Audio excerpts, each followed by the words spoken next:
কেন্দ্রীয় পরিবহন নীতির বিরোধিতা করে বাস চালকরা তারা ধর্মঘটে সামিল হয়েছেন। যদিও কেন্দ্রের তরফ থেকে এই নিয়ে বৈঠক করা হয়েছে, আশ্বাস মিলেছে একাধিক জায়গায়।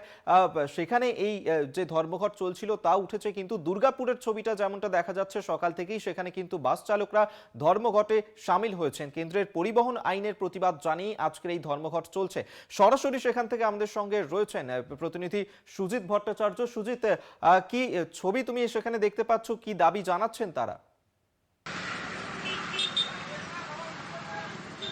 দেখো, কেন্দ্র সরকার যে নতুন নিয়ম লাগু করেছে সেই নিয়মের প্রতিবাদ জানিয়ে পানাগড়ে যে যারা বাস মালিক রয়েছেন এবং পানাগড় থেকে বর্ধমান বা আসানসোলগামী যে সমস্ত বাস রয়েছে সেই সমস্ত বাস বিভিন্ন জায়গায় পানাগড়ের যে সমস্ত রাস্তা রয়েছে সেই সমস্ত রাস্তায় তারা দাঁড় করে রেখেছে।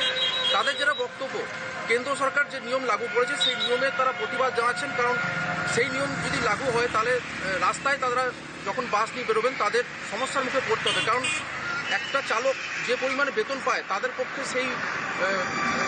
পক্ষে সেই টাকাটা মেটানো তাদের পক্ষে দুঃসাধ্যকর ব্যাপার হবে, এবং যদি তারা না মেটায় তাহলে তাদের জেল হবে, এবং জেলে যদি যায় তাদের পরিবারের সমস্যায় পড়তে পারে। তারা সেই আতঙ্কের মধ্যে বাস চালকরা সমস্ত বাস বন্ধ করে দিয়েছেন এবং বাসের যারা কর্মী রয়েছেন তারাও কিন্তু বাস থেকে নেমে পড়েছেন। পানাগড়ের বিভিন্ন জায়গায় সেই সমস্ত বাস তারা দাঁড় করে রেখে দিয়েছেন।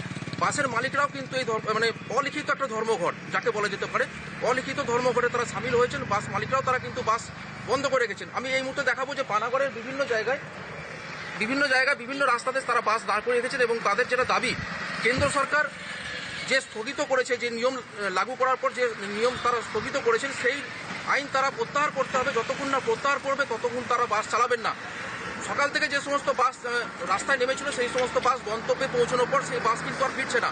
তোমাকে একটা তথ্য জানিয়ে রাখি, দুর্গাপুরের যিনি দক্ষিণবঙ্গ রাষ্ট্রীয় পরিবহন সংস্থার যিনি চেয়ারম্যান রয়েছেন সুভাষ মণ্ডল, তার সাথে ফোনে কথা হয়। তিনি যেটা জানিয়েছেন, এই পরিস্থিতি মোকাবিলা করার জন্য সকাল থেকে তারা দক্ষিণবঙ্গের বিভিন্ন যে সমস্ত ডিপো রয়েছে সেই সমস্ত ডিপো থেকে তারা মোট 100টি বাস তারা রাস্তায় নামিয়েছেন।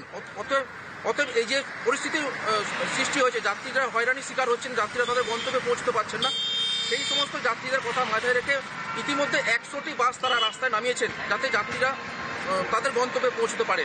এখন দেখার কেন্দ্র সরকার আদৌ এই নতুন যে নিয়ম তারা লাগু করেছে সেই নিয়ম তারা প্রত্যাহার করে কিনা, এবং আগামী দিনে সমস্ত জায়গায় বাস চলাচল এবং যাত্রী পরিবহন এবং অন্যান্য যে সমস্ত গাড়ি আছে সেই সমস্ত তারা রাস্তায় নামান কিনা সেটা কিন্তু দেখার। একেবারেই, অবশ্যই সেদিকে আমাদের নজর থাকবে। আপাতত ধন্যবাদ সুজিত ভট্টাচার্য এতক্ষণ সরাসরি দুর্গাপুর থেকে আমাদের সঙ্গে ছিলেন প্রতিনিধি। অর্থাৎ এই যে কেন্দ্রের পরিবহন নীতি, সেই নীতির বিরোধিতা জানিয়ে আজ সকাল থেকেই দুর্গাপুরে ধর্মঘটে সামিল হয়েছেন বাস চালক থেকে মালিক সংগঠন।